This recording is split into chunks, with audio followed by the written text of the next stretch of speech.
We now join Rashida Lucas and T.P. Lucas as Judge Lynn hears their case. Mr. Lucas, you have brought Mrs. Lucas here to court in order to recover either your 2000 Camry that you said you upgraded or the value of the upgrades that you put in the Camry that you say she took. And I know that you're wearing sunglasses, which usually is not permitted in a courtroom, but I understand that you have an eye issue, glaucoma, and the lights are bothering you. Mr. Lucas, I'm going to start with you. Why don't you tell me how we got here and why it is you've needed to come to court to get this car back? Well, Your Honor, there was nothing wrong. Nothing. You know, everything was normal at my house. Everything was normal? Nothing wrong. Nothing. Rashida told me, baby, I'll be back. And she left. You know, this was back in November. Mrs. Lucas, Mr. Lucas says you had a great relationship. Yes, we had a wonderful relationship. Why don't you tell me what was wonderful about it? It was wonderful. We were like best friends. I believe, you know, he's my soulmate. Everything was fine except... Except? He was too nice. It's too nice. I mean, how does one be too nice to one's wife? He was too nice, like, it was scary nice.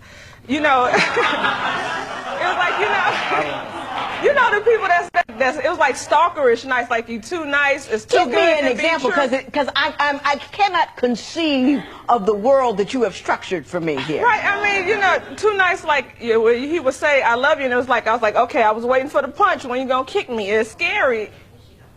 Some people just, you know, you could be nice, but you could be Lucas, too nice. You're gonna have to do better than that. He told you he loved you, and this was a problem.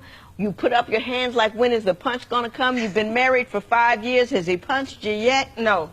No, he's a wonderful man. He doesn't punch you. He's a wonderful man. Yes, I'm just not used to So that. the I love you is too much for you. It's not too much, but you don't have to tell me like twice a week.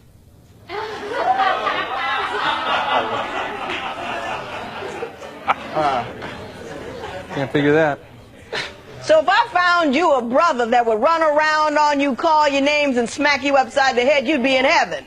No, he don't have to call me names or smack me, but... He can run around on you. No, not that either, but... What do you want from a man, Mrs. Lucas? Yes. I mean... She told me that's what she wanted. What did she tell you she wanted? Well, she told me she wanted somebody to cherish her and don't run around on her. You know, all the things that a good man and a good woman should want out of each other. We agreed that because I had been married before, and my ex-wife, oh my goodness, she scared me. If I ever did it again, it was going to be better than any other marriage, and I made the promise for keeps. This wasn't to be playing around, you know, and if nothing's wrong, where are you going? You know, there are women that would pull her head off her neck for a guy like me.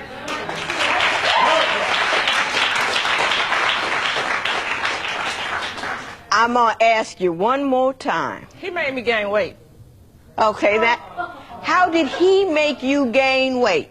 Because, I mean, now the man can cook. Brother can throw down. But he cooked 4-course meals for breakfast, lunch, dinner. 2 o'clock in the morning, if I was hungry, he wouldn't fix me a sandwich. This man would make a whole meatloaf, potatoes, and gravy, vegetables, a big stupid cup of Kool-Aid. I go to sleep right on that. Get up in the morning, he done fixed French toast, pancakes, grits, biscuits. So now I'm laying on food on top of the food I just laid on a couple of hours ago. So your complaint is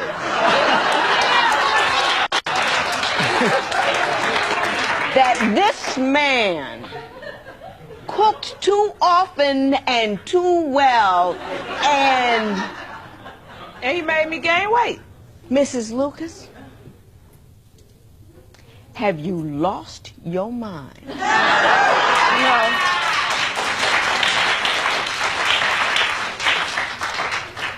I have women coming in here whose men are leaving them because they got too heavy. You got heavy based on his... They won't cook, they won't clean, they won't pick up the house, they're controlling, they're unkind. You have got a guy who cooks for you. You have got a guy who doesn't care what size you are. You have got a guy who, who tells you that he loves you without being prompted or looking for sex, and you're telling me that you want to leave him because he treats a good black woman, which we're going to have to qualify, like good black women, a queen ought to be treated. And what you're doing is taking a very I am a self-centered individual, and I don't appreciate what a man has brought to my table, so I'm going to make up some stupid reason to say what it is. It's stupid. And I very rarely say that about anybody. Do I, Joe? I don't say things are stupid. Very rarely, because people have odd points of view. That's okay. But that's stupid. You need to grow up, Mrs. Lucas. Mr. Lucas, my understanding is that she took on a career you didn't know about. Yeah. Could you Absolutely. explain that to me? Because I didn't understand it. I've been out here doing the best I can to get recognition as a comic for almost 17 years. And so after she leaves me, a mutual friend tells me that he saw her in a comedy club on stage. On stage. I mean, I don't have a problem with that. But she never shared this with me at all. She never told me not one time. So she became a comedian and didn't tell you? Didn't tell me nothing. And every time I tried to talk to her about it, she didn't have time, or she didn't want to talk. She was busy or something like that. She's supportive of your comedy career? Absolutely. Absolutely. I could, like, if she was closer to the stage, she has a distinctive laugh that I love. And I would hear her, and that would just motivate me to hit the crowd a little harder, because she made me feel good. He's killing you, Mrs. Lucas. You know that over here. He's just killing you. I mean, he's just killing you. But he didn't tell you about the shows that he... Yes, you can tell me about the shows. Tell me. The shows, I supported him with his comedy. That was fine. Right. But he also had a family at home. I already worked all during the day, going to school. By the time I come in, hey, bye, I love you, he's going out. This happened all the time. By the time he's coming back in, it's time for me to leave back out. So I wasn't seeing my husband Well, that he much had to been anymore. spending some time at home because he made you gain 30 pounds by cooking. Well, that was when he was there. But, I mean, because he cooked before he left. When I came in, there was food there. Or when he came in, he would bring me food at 3:30 in the morning. When did you get the comedy bug? What did you tell him about it? Actually, this is the first time telling him about it. I would How long change have you the been subject. doing it? A year. Oh, Why yeah. didn't you tell him? Because I felt like a hypocrite.